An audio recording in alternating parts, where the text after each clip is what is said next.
خونی رشتہ ہو یا غیر کوئی نہیں پوچھتا، اس لیے توقع بھی مت رکھیں۔ یہ دنیا ایسی ہی ہے، جہاں مطلب ہوتا ہے دنیا کھینچی ہوئی وہاں جاتی ہے۔ شادی کی تقریب میں ایک پرانی جاننے والی خاتون ملی، اس سے الیک سلیک ہوئی اور میں اس کے قریب ہی بیٹھ گئی۔ وہ مجھے دیکھ کر بے حد محظوظ ہو رہی تھی اور کہہ رہی تھی، کافی عرصے سے میں آپ کے پاس ملنے کے لیے آنا چاہتی تھی۔ میں نے کہا، کیوں، خیریت ہے؟ اس نے کہا، اللہ کے فضل سے بالکل خیریت ہے۔ دراصل آپ تو جانتی ہیں کہ بیوگی میں عورت کی زندگی کیا ہوتی ہے۔ 15 سالوں سے دنیا کے رنگ دیکھ رہی ہوں۔ ماشاءاللہ بچے اب بڑے ہو گئے ہیں، روپے پیسے کی کمی نہیں ہے۔ بچے بہت چھوٹے تھے پہلے، اور میں بھی جوان تھی۔ آپ یقین جانیں، جس پر مصیبت ٹوٹتی ہے وہیں جانتا ہے۔ میرے ماشاءاللہ 3 بھائی، 1 بہن اور بیوہ ماں ہے۔ ماں کی دل جوئی مجھے حوصلہ دیتی ہے، مگر اتنے نزدیکی رشتہ دار ہیں، وہ ذرہ بھر بھی پرواہ نہیں کرتے کہ یہ بیوہ ہو گئی ہے، بے آسرا ہے، اس کی مدد ہی کر دیں۔ خاوند گھر کی چھت ہوتا ہے، اور اگر گھر سے چھت گر جائے تو جان لیں ایک عورت کا کیا حال ہوتا ہے۔ ہمارا معاشرہ صرف چڑھتے سورج کی پوجا کرتا ہے۔ میں نے بچوں کی خاطر دوسری شادی نہیں کی، ایک لحاظ سے اچھا ہی کیا تھا، ورنہ آج میرے بچے ماشاءاللہ پڑھ لکھ کر اچھے عہدوں پر فائز نہ ہوتے۔ ایک بیٹا ہے اور ایک بیٹی۔ اب ان کی شادیوں کا وقت آ گیا ہے۔ جب میں بہت پریشان تھی اور چاہتی تھی کہ میرے بہن بھائی میری مدد کریں، مگر مدد تو ایک طرف، وہ کبھی غیروں کی طرح ملتے تھے۔ آج بچے جب بڑے ہو گئے ہیں، میرا بیٹا سب کام بخوبی سنبھال رہا ہے، تو وہ گاہے بگائے حال کبھی کبھار پوچھ لیتے ہیں۔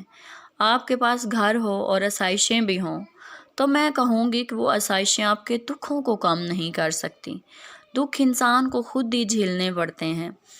میں نے اس کی گفتگو سنی تو جواب دیا، خدا کا شکر کریں، ساری آسائشیں موجود ہیں۔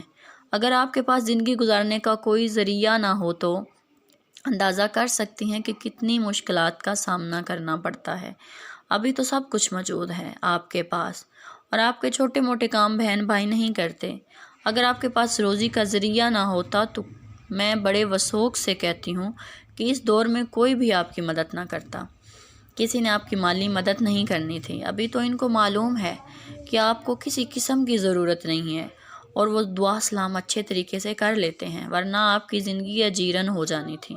وہ دور اور تھا جب پڑوسی کو معلوم ہوتا تھا کہ ہمارا پڑوسی تکلیف میں ہے، اور پڑوسی ہونے کے ناطے وہ مدد کرتا تھا اور دل جوئی بھی کرتا تھا۔ اسی طرح بہن بھائی ایک دوسرے کے دکھ سکھ میں شریک ہوتے ہیں، مگر آج تو کایا ہی پلٹ گئی ہے۔ خونی رشتہ ہو یا غیر کوئی بھی نہیں پوچھتا، اس لیے توقع بھی مت رکھیں۔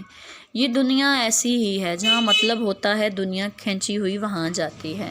جہاں مطلب نہیں، چاہے آپ کا بہن بھائی ہو، بالکل بھی نہیں آئے گا، اور جانے سے گریز کرتے ہیں۔ لیکن ایک بات ضرور کہوں گی، بے شک غرض کی دنیا ہے، مگر ابھی بھی ہمارے معاشرے میں لوگوں کے پاس اعلیٰ ظرف اور وزاداری ہے۔ کچھ لوگ صرف خلوص اور محبت اور اپنائیت سے ایک دوسرے کو ملتے ہیں۔ میری باتیں سن کر اس کی آنکھوں میں آنسو آ گئے، بیچاری۔